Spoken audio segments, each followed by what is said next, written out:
ఒకసారి ముఖ్యమైనటువంటి వ్యవసాయ శాఖ సివిల్ సప్లైస్ మంత్రులకు సంబంధించి మేము కూడా ఢిల్లీ పోయి ఈ యొక్క ఎరువులకు సంబంధించిందే కాకుండా పంటల కొనుగోలు కూడా ఇందాక ఉత్తమ్ గారు చెప్పినట్లుగా కేంద్ర ప్రభుత్వం యొక్క విధి విధానాలకు అనుగుణంగానే తెలంగాణ రాష్ట్రంలో కూడా భవిష్యత్తు పంటల కొనుగోలు ఉంటాయి.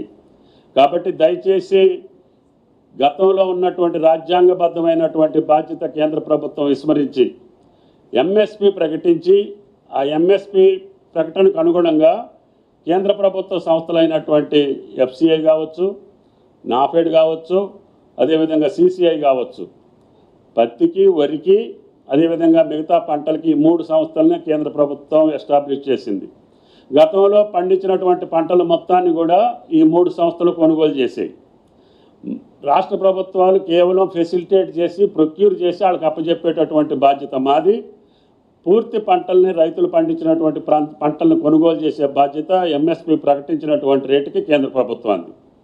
కానీ తెలంగాణ రాష్ట్రంలో పండినటువంటి పంటల్ని కేంద్ర ప్రభుత్వం ఏ పంట కూడా కొనుగోలు చేయకుండా కేవలం ఎంఎస్పి ప్రకటించి చేతులు దులుపుకొని ఆ భారాన్ని కూడా మన మీద వేస్తుంది.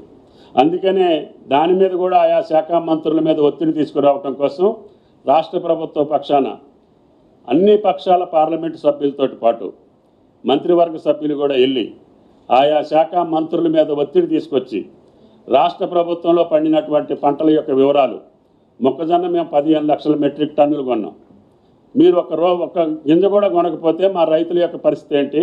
ఇన్ని వేల కోట్ల రూపాయలు రాష్ట్ర ప్రభుత్వం యొక్క భరాయించేటటువంటి పరిస్థితి ఒక చిన్న రాష్ట్రానికి, కొత్త రాష్ట్రానికి ఉంటుందా? దీనికి రాజకీయ వివక్షత అనుకోవాలా?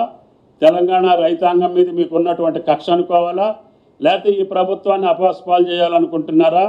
దీన్ని మీరు వెంటనే కేంద్ర ప్రభుత్వం యొక్క బాధ్యతలు నిర్వర్తించి గతంలో మాదిరిగానే ఈ 3 సంస్థల ద్వారా ఎఫ్సిఐ ద్వారా వరి, సిసిఐ ద్వారా కాటన్, అదేవిధంగా నాఫెడ్ ద్వారా ఇతర పంటలను కొనుగోలు చేసేటటువంటి బాధ్యతని వాళ్ళ దృష్టికి తీసుకెళ్ళి రాష్ట్ర ప్రభుత్వం పరంగా డిమాండ్ చేసి వీటిని కొనుగోలు చేపియాలని చెప్పి ఒత్తిడి తీసుకురావడం కోసం త్వరలోనే కేంద్ర ప్రభుత్వాన్ని మేము డిమాండ్ చేయదలుచుకున్నాం.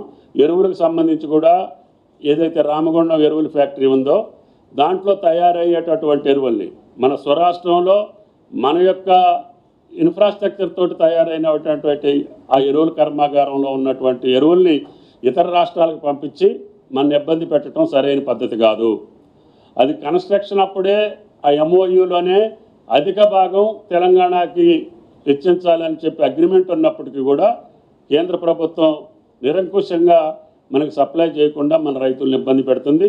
అవసరమైతే ఆ ఫ్యాక్టరీలో మేము విజ్ఞప్తి చేసిన తర్వాత, డిమాండ్ చేసిన తర్వాత మాకు సరైనటువంటి మోతాదులో ఆ ఫ్యాక్టరీ నుంచి ఎరువులు రాకపోతే ఆఖరికి ఆందోళన ద్వారా అయినా సరే, ఉద్యమ రూపంలోనైనా సరే ఆ యొక్క యూరియాని తెలంగాణ రాష్ట్రానికి బదలాయించేటట్టుగా ప్రభుత్వ పరంగా కూడా ఉద్యమం చేపట్టి కేంద్ర ప్రభుత్వం మీద ఒత్తిడి తీసుకొస్తామని చెప్పి విజ్ఞప్తి చేస్తాం.